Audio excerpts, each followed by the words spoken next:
Hi guys, ഇതുപോലെ ഒന്ന് ഉണ്ടാക്കി നോക്ക്. 3 മുട്ട പൊട്ടിച്ച് വയ്ക്കുന്നുണ്ട്. ഇതിൽ വേറെ ഒന്നും ചേർക്കുന്നില്ല. കുറച്ച് ഉപ്പ് മാത്രം ചേർത്തിട്ട് ഒന്ന് ചില്ലിയായിട്ട് പൊരിച്ചെടുക്കണം. ചില്ലിയായി വന്നിട്ടുണ്ട്.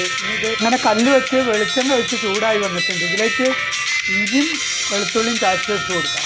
അപ്പോൾ ഇത് വാടി വന്നിട്ടുണ്ട്. ഇതിലേക്ക് കുറച്ച് പൊടിയായിട്ട് അരിഞ്ഞിട്ട് കൊടുക്കാം. അപ്പോൾ ഇത് വാടി വന്നിട്ടുണ്ട്. ഇതിലേക്ക് ഒരു ക്യാരറ്റ് അരിഞ്ഞത്, ഒരു പച്ചമുളക്, ഒരു സവോള ചെറുതാക്കി അരിഞ്ഞത്, കുറച്ച് ബീൻസ് പയർ, ഇത്രയും എല്ലാം കൂടെ ഇട്ട് കൊടുക്കാം. കറിവേപ്പില ഇടുന്നുണ്ട്, മഞ്ഞൾപ്പൊടി ഇട്ട് കൊടുക്കുന്നുണ്ട്, മല്ലിപ്പൊടി ഇട്ട് കൊടുക്കുന്നുണ്ട്, 1/2 സ്പൂൺ മുളക് പൊടി ഇട്ട് കൊടുക്കുന്നുണ്ട്. വാടി വന്നിട്ടുണ്ട്. അപ്പോൾ ചില്ലിയാക്കി വെച്ചാൽ മുട്ട ഇതിലേക്ക് ഇട്ട് കൊടുക്കാം.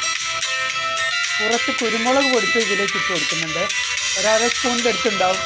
ഇത് റെഡി ആയിട്ട് വന്നിട്ടുണ്ട്.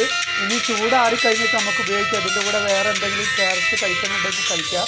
ഒരു സമീകൃത ആഹാരമായിട്ട് ഉപയോഗിക്കാം.